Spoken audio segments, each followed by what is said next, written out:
Jaya Dvaita Chandra Jaya Gaura Bhakta Vrinda. Jai Jai Shri Caitanya Jai Nityananda. Jai Dvaita Chandra Jaya Gaura Bhakta Vrinda. Jai Jai Shri Caitanya Jai Nityananda. Jai Dvaita Chandra Jaya Gaura Bhakta Vrinda. Om Jnana Timirandasya Jnananjana Shalakaya Chakshurumilitam Yena Tasmai Shri Gurave Namaha. Jai Shri Krishna Chaitanya Prabhu Nityananda Shri Advaita Gadadhara Srivasari Gaur Bhakta Vrinda.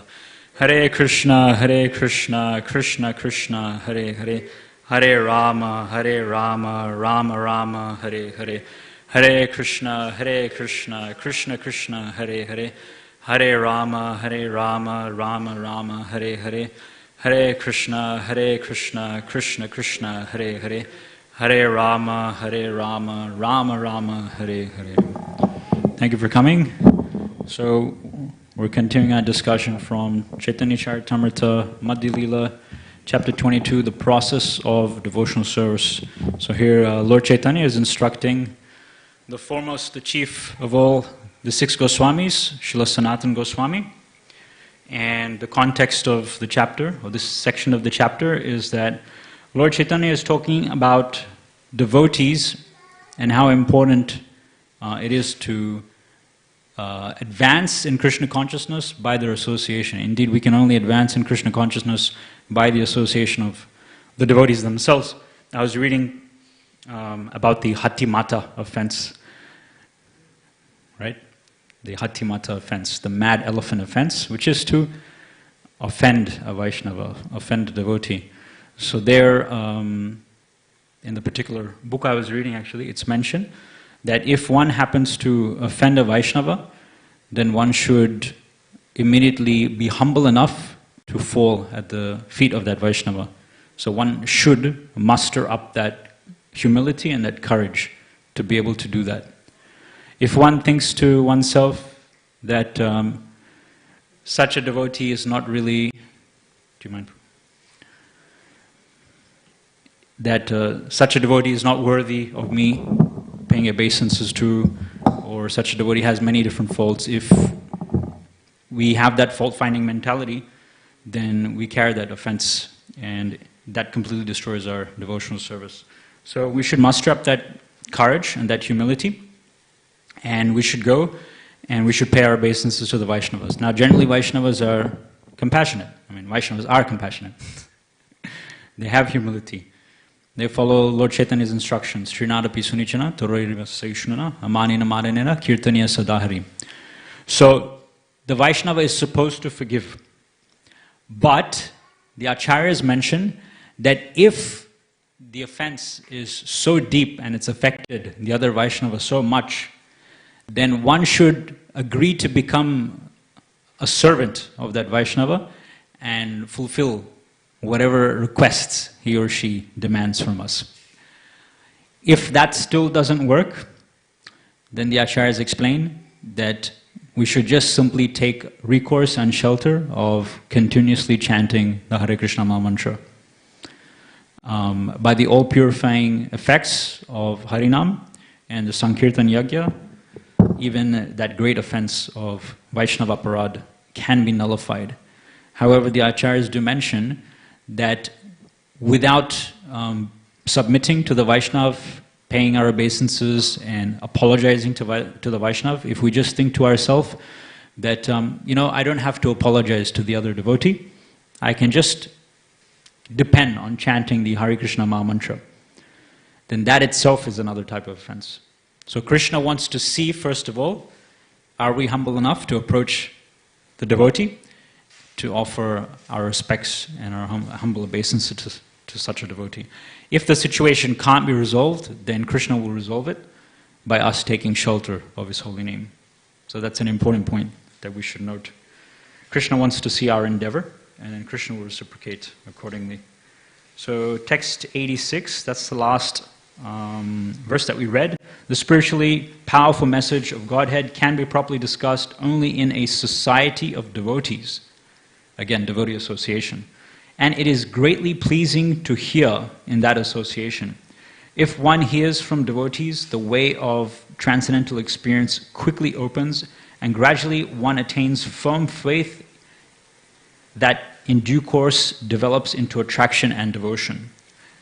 Text 87, a Vaishnava should always avoid the association of ordinary people. Common people are very much materially attached, especially to women. Vaishnavas should also avoid the company of those who are not devotees of Lord Krishna.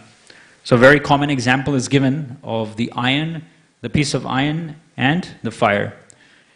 And then, we put the iron into the fire, and then the iron starts to act like the fire after some time. The reason why that example is given is because initially, before the iron is put into the fire, the iron has nothing in common. There's no similarity between a piece of iron, a piece of metal, and fire. But it shows that if two things are dissimilar, but they come together, and if one of them is more powerful, it can influence the other, even though it previously had nothing in common with it. So we learn from Bhagavad Gita that Ya Nisha Sarva Bhutanam Yasyam Jagrati Samyami, that famous verse which explains that what is daytime for the materialist is nighttime for the introspective sage. And what is daytime for the spiritually awake person is nighttime for the materialist. So Lord Krishna is explaining to us that there's similarly not much in common between a fully Krishna conscious person and a materialist. Their goals are different, their likes, their dislikes are different. So, if a Krishna conscious person associates, or rather it's the other way around, if a materialist person associates with a Krishna conscious person who is acting like fire, because he or she is in the fire of devotional service, then that fire is able to influence the dull, metal-like, iron-like consciousness of the materialist. And association is really emphasized, especially in Nectar of Instruction. Like you have, I think it's the second and third verse of Nectar of Instruction, which talks about qualities which are favorable to devotional service and qualities which are unfavorable to devotional service. Like atyahara prayashascha prajalpo niyamagraha jana sangascha lolyamcha shadbir bhakti vinashyati. So these 6 things, they actually destroy our devotional service. Atyahar, which literally means over accumulating, especially in terms of food. Prayashascha, which means endeavoring more than necessary. So different people have different capacities in how much they can endeavor, even in the material aspect. So some people, they can earn hundreds of thousands of dollars, millions of dollars, and they can still be fully Krishna conscious. Whereas another person, if he or she wins a lottery, gets a millionaire, then that will distract them from serving Krishna. So we all have different capacities. So atyahar prayashas, or prayashas means over-endeavoring. You should not over-endeavor, especially materially. Spiritually, we must always desire to over-endeavor. We can't please Krishna enough. Prajalpa, which means gramya katha, village talk. So, in the modern day context, we have that famous sort of metaphor of people getting together in the office, in the workplace, around the water cooler and just discussing about other people and what's happening in the office. So none of that. Niyamagraha, that means following the rules and regulations of bhakti just for the sake of it, without understanding the purpose of doing so. So Krishna consciousness is a science, so we should understand philosophically why we're doing certain things in Krishna consciousness. If we don't, just by practicing bhakti, it will still purify us, but our purification is much faster and much more embedded in our consciousness. The realizations that we get are much more profound if we understand why we are doing what we're doing, why are we chanting, why are we associating with devotees, why do we take darshan of the deity, then with that knowledge, if we perform bhakti, then we can get very solid realizations.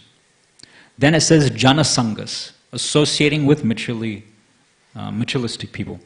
So that is something we should avoid. And conversely, the next verse is actually talking about things which are favorable to devotional service. Utsaha, which means enthusiasm. Nishchayat, dhairyat, which means patience and confidence. Tat karma pravartanat. Again, following the regulations of devotional service properly. Then it says, Sangha tyagat satovrate. Sangha tyagat means, tyag means to renounce. Sangha means, in this context, materialistic association. So we should renounce materialistic association, and at the same time, sato vrite. We should follow in the footsteps of more advanced devotees in Krishna consciousness. So just in these two opening verses to Nectar of Instruction, which Srila Prabhupada said is a beginner's book to Krishna consciousness.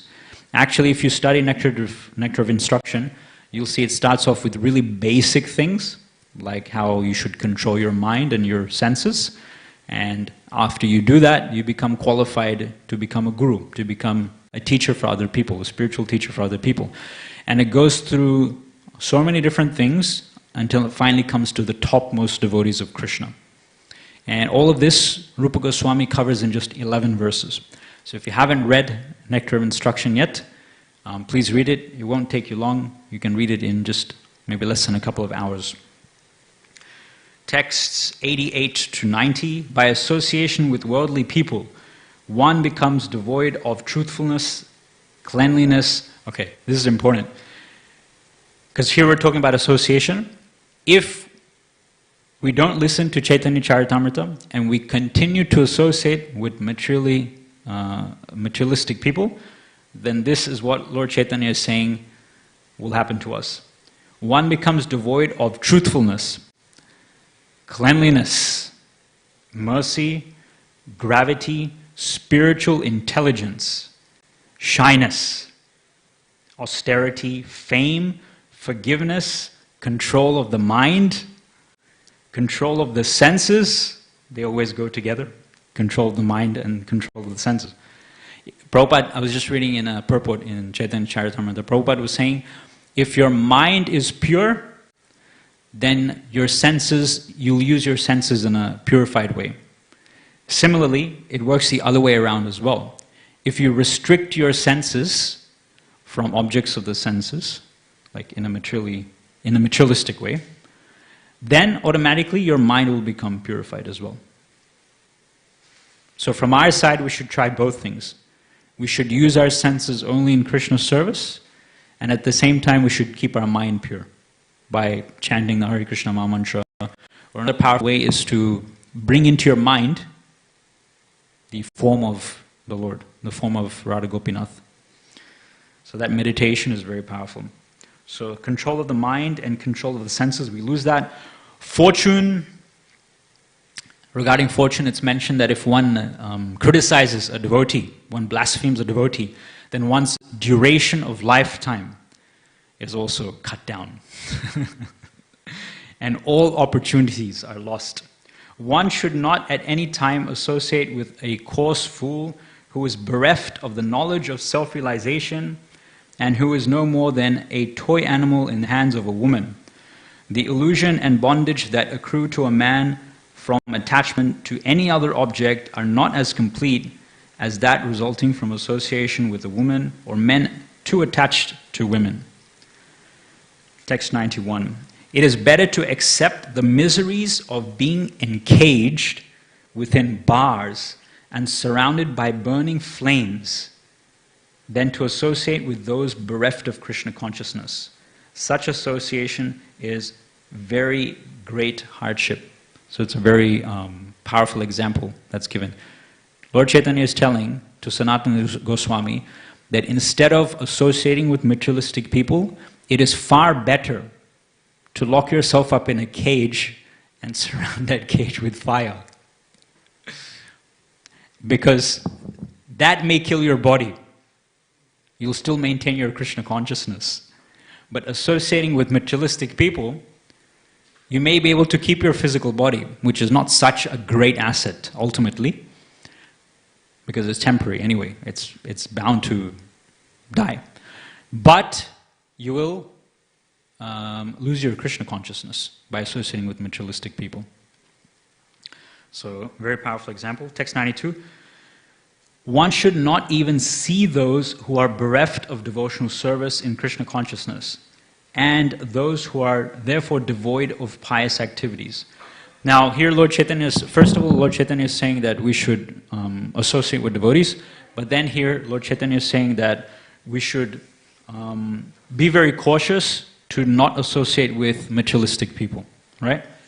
Now, if I just go back some verses, here in text 73, Lord Chaitanya is defining what a second-class devotee is, or a Madhyama Adhikari devotee is. He is saying that an intermediate second-class devotee shows love for the Supreme Personality of Godhead. So such a devotee loves Krishna, is friendly to all the devotees, and is very merciful to the neophytes and ignorant people. The intermediate devotee neglects those who are envious of devotional service. So the intermediate devotee is discriminating between different types of people. Of course, the intermediate devotee loves Krishna, and because he loves Krishna, he loves the Vaishnavas, he loves the devotees as well. And then when such a person is preaching outside, there's two classes of people in terms of materialistic people. There are those who are innocent and those who are envious. So the Madhyama Adhikari, the middle class devotee, has to make a discrimination, a distinction between these type of people. Most of the people, we could say, at least from my little personal experience on book distribution, we could say about 95, 96, 97% of the people are innocent.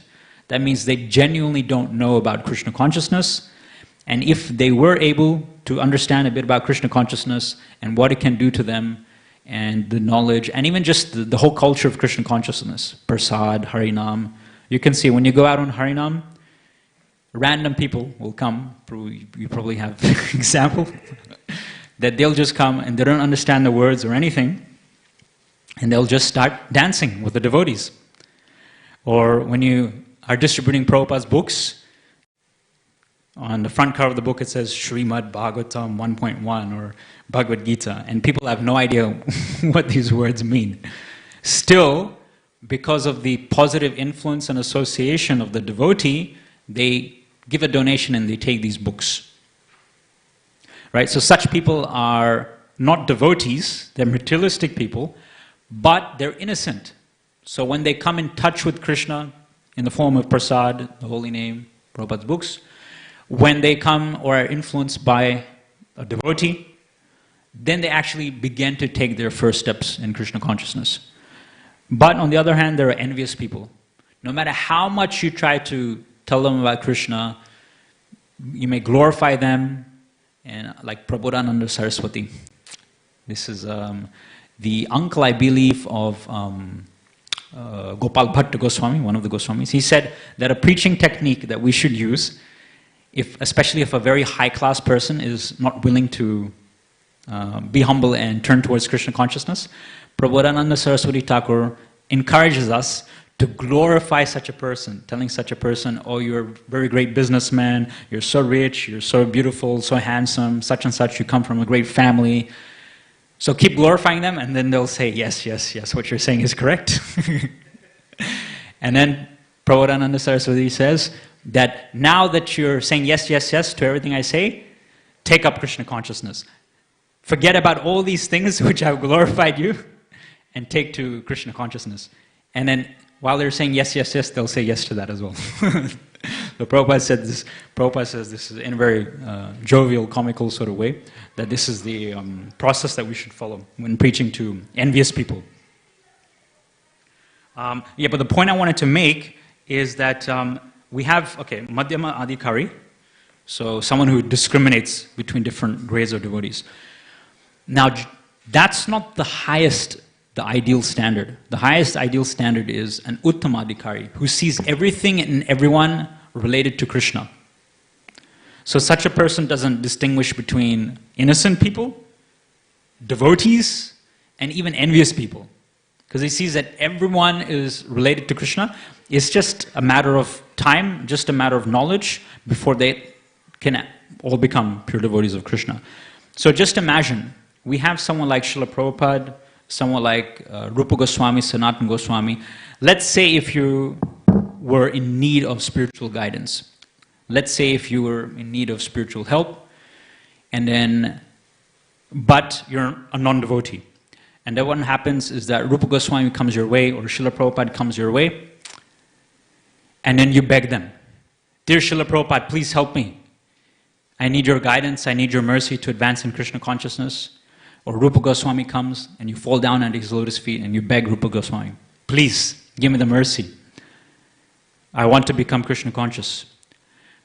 But let's say if Rupa Goswami says, "No, I'm a Madhyama Adhikari, I avoid materialistic people, therefore I cannot give you mercy." So that's a very important point that we should consider. We have the mercy of Srila Prabhupada and the Acharyas because they're actually Uttama Adhikaris. That's why they even give their association to materialistic people. That's why they even give their mercy to materialistic people. Such great exalted Vaishnavas have voluntarily stepped down from the Uttama platform to come to the Madhyama platform. But because they're actually Uttama Adhikaris and they see everyone in relation to Krishna and they don't actually discriminate or distinguish between anyone for themselves, for the sake of preaching, they'll discriminate. Oh, such a person is envious, we should stay away. But that is only mainly just to set an example.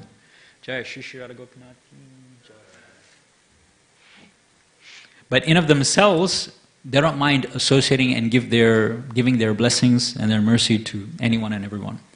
So that's the standard that we should be aiming to come to see everything that happens in our life, to see our relationships with other people, to see everything in connection with Krishna.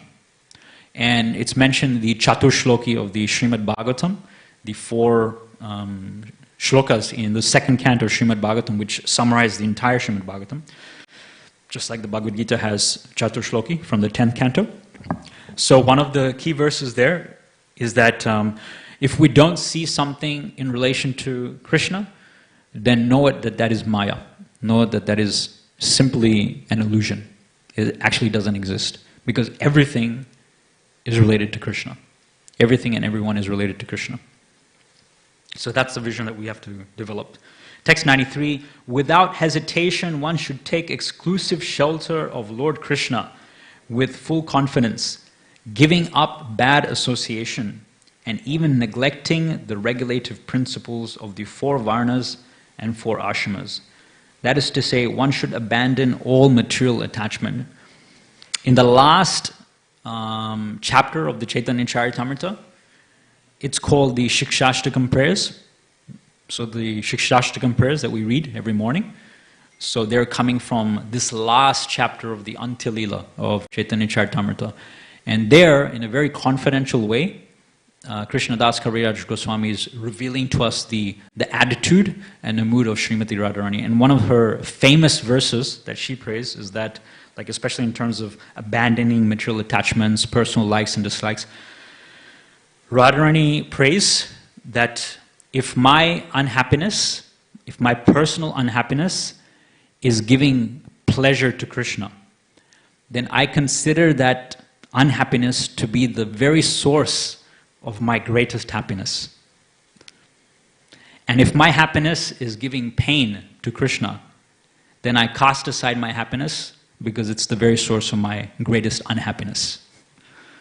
So that's the same mood that Lord Chaitanya is displaying when he came down to teach us about Krishna consciousness, to give us the holy name. Text 94. After giving up all kinds of religious and occupational duties, if you come to me, the Supreme Personality of Godhead, and take shelter, I shall give you protection from all of life's sinful reactions. Do not worry. So this is an alternate translation to the key verse in Bhagavad Gita, Sarva dharman parityaja mam ekam sharanam vraja aham tvam sarva papebhyo mokshayishyami ma shucha. After giving up all kinds of religious and occupational duties, if you come to me, the Supreme Personality of Godhead, and take shelter. And in Kali Yuga, taking shelter means surrendering to the process of chanting the Hare Krishna Maha Mantra, both personally in our japa and congregationally with other devotees, which you all were doing just over half an hour ago during Gaurarati. I shall give you all protection from all of life's sinful reactions. Do not fear. Text 95. Lord Krishna is very kind to his devotees. He is always very grateful and magnanimous, and he possesses all abilities. A learned man does not give up Krishna to worship anyone else. So this verse is emphasizing how chaste we should be to Krishna. A learned man, Pandita, one who's actually wise, does not give up Krishna to worship anyone else. Now, the point can be made that externally we can do devotional service, but where is our mind? Right? Our mind can be somewhere else. Our mind can be in our material desires, sense gratification, but externally we'll be chanting japa, taking darshan of Krishna, of Radha Gopinath. So the situation of the mind is very important. That's why time and time again Krishna mentions in the Gita, focus your mind upon me. Now, I think Prabhu was mentioning this to you, this point before. I mentioned it a long time ago in a class, but it's worth bringing this point up again because it's very instructive and very practical for all of us to apply. We know about thinking of Krishna at the time of death, right? From the 8th chapter of Bhagavad Gita, Krishna says, "Akoin yam yam vapi smaram bhavam tyajantyante kalevaram." At the time of death, if your mind, if your consciousness is fixed on Krishna, then punar janman na vidyate. One doesn't take a material birth, one goes back to Krishna. Now, samskar means an impression on our mind. Now, there's two different types of impressions on your mind. One is just a surface level impression, and one is a more deep ingrained impression in your mind. Those deep ingrained impressions in your mind, they're more dangerous, they're more deadly, and they have the potential to determine your future birth, if it's going to be a spiritual body or a material body. Those deeper impressions, they're known as samskars. You have these surface level impressions as well, and the word for them is anubhava, right? So if I was to, let's say if I use my eyes to look at something, and then immediately I look away, and I don't look again at that thing, there's still some sort of an impression on my mind of what I saw briefly. But then after like a minute, 30 seconds, I forget about it completely. Now if I look at something and I look away, so that surface level impression is there, then if I voluntarily choose to look again, that surface level impression now becomes deeper. It becomes more ingrained in my consciousness. Then it becomes a samskar. Now, when you have a collection or a family or a group of samskars together, it becomes even more powerful, more fortified. That's what we call a vasana. You probably heard of the word vasana. So an example we can give is the car example, which we were speaking of some time back. So if you're a learner's driver, you're very new to driving cars, then what do? You get into the car, and then the instructor tells you, okay, now you have to look at the rear view mirror, you have to look at your side mirrors, you have to change the clutch to drive, take your foot off the brake, right? And before you leave the curb, you have to look over your side and make sure there's no cars coming. Then you can, I forgot, turn the ignition key. You have to do that as well. So all these individual things, they actually build samskaras. Right? You come into the car the first time and the instructor tells you to do all these things, okay, then you do it mechanically. Then the next time you come again, and then you have some memory, and then you do it again, all these things, all these pre-checks before you leave the curb. And then third time, fourth time, fifth time, by the time it's your fourth or fifth time, then these surface level impressions of looking everywhere and turning the ignition, they become samskars, they become even more deep. Now, but you have a collection of some samskars together. So driving a car means you have to put all these collection, this whole family of samskars together, then you can actually drive the car. So that family of samskars, that group of samskars, that's a vasana. And vasanas are even more dangerous. It can take potentially many, many lifetimes to give up these vasanas. If we keep fulfilling these desires which are based on samskars and vasanas, then that leads to material entanglement. So the first thing, as Krishna says in the Gita, dhyayato vishayan pumsa sangasteshu pajayate. Sangat sanjayate kama, kamat krodo bijayate. Krishna says, by contemplating your mind, by contemplating on the objects of the senses, one develops attachment to them. From attachment comes lust, the intense desire to fulfill, to engage my senses with that object. And then it's mentioned that if you fulfill your material desire, does that satisfy you? No. You become more greedy to again fulfill that desire. If you don't satisfy your desire, then you become angry. This is the result. And bad means in the mind.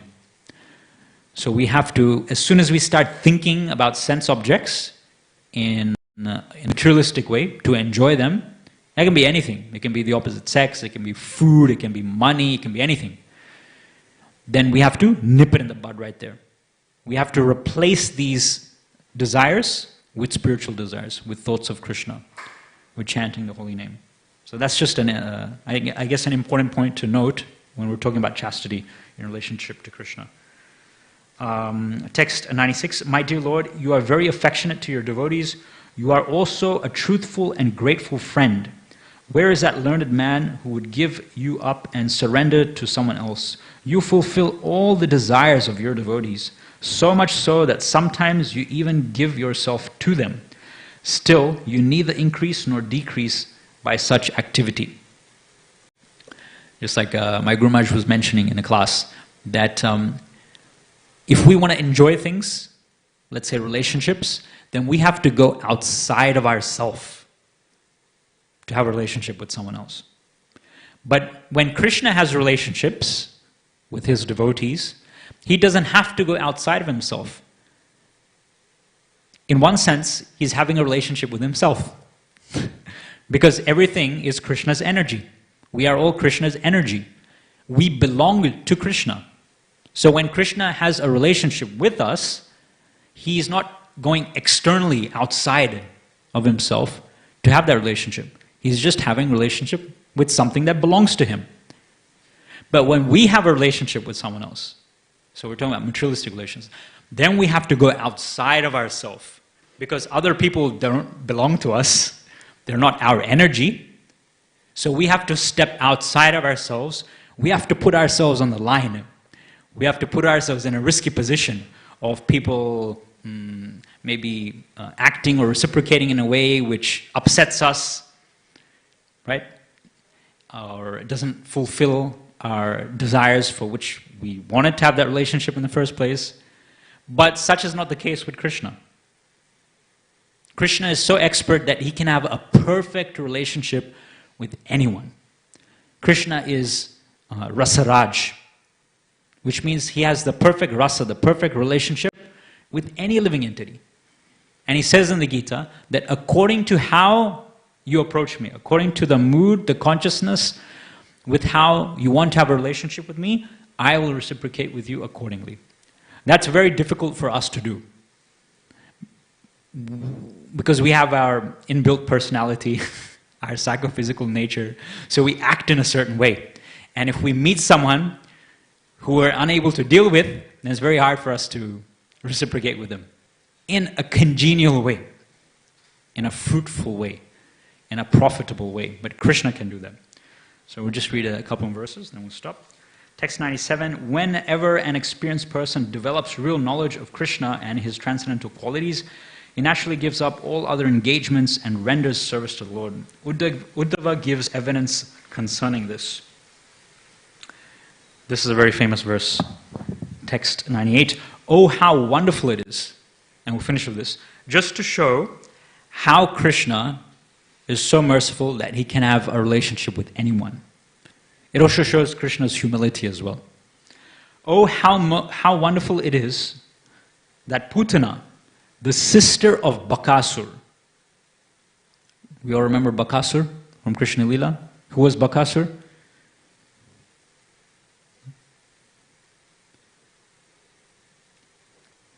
Any ideas? The guy with the huge appetite. He was actually not a guy, he was actually a heron. He was like a duck.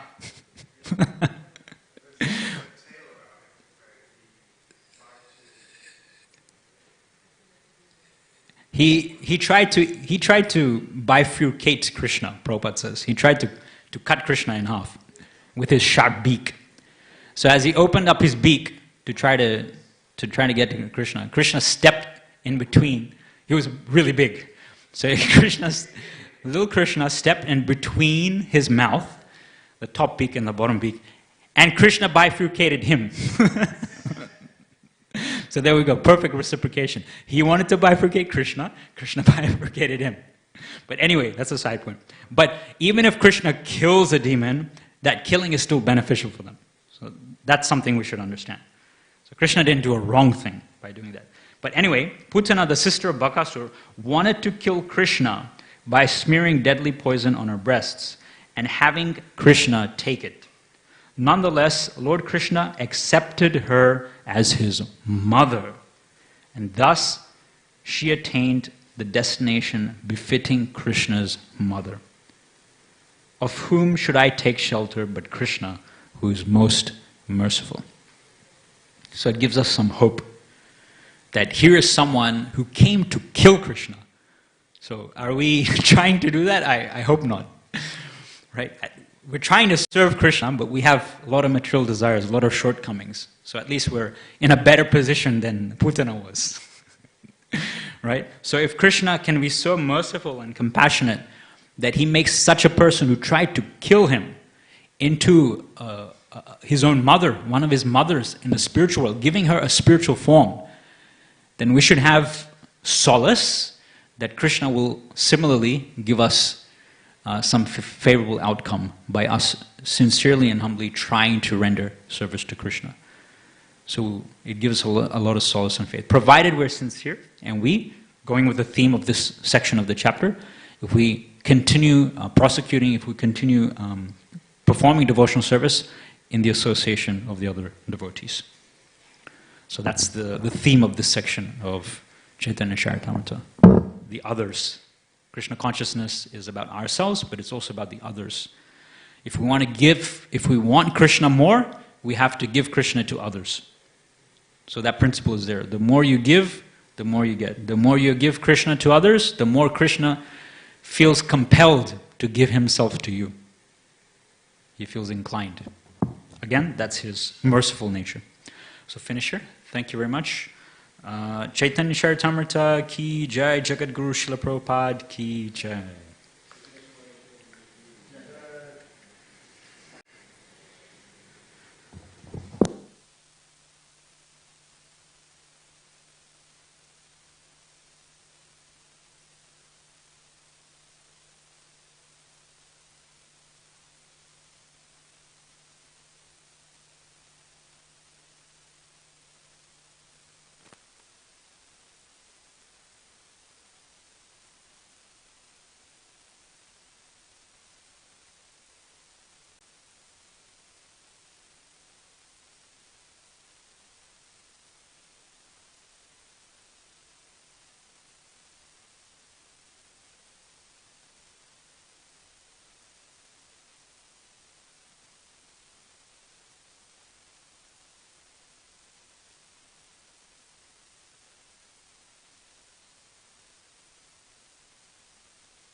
half now.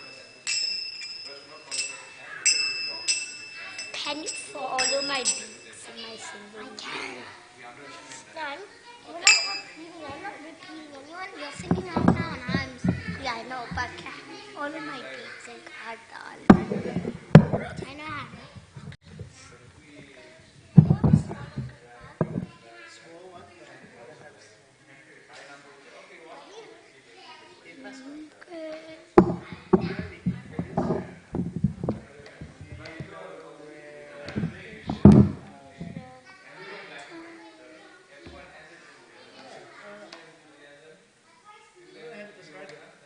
Outside the airport.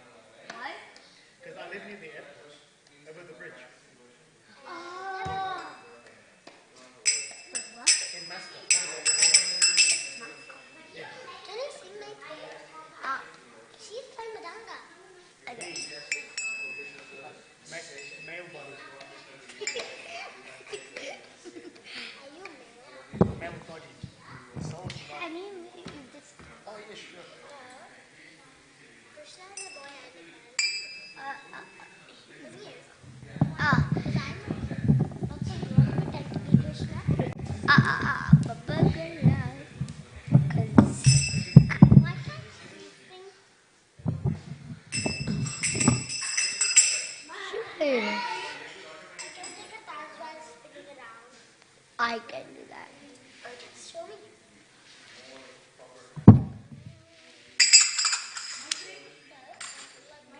Yeah. Yeah, I won't. Yeah, I won't. Jaya Radha Gopinath Radha Gopinath Shri Radhe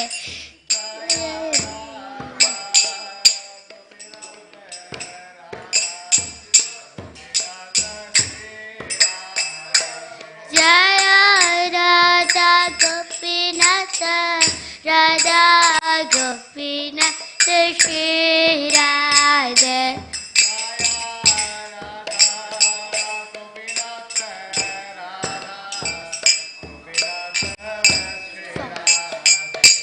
Jaya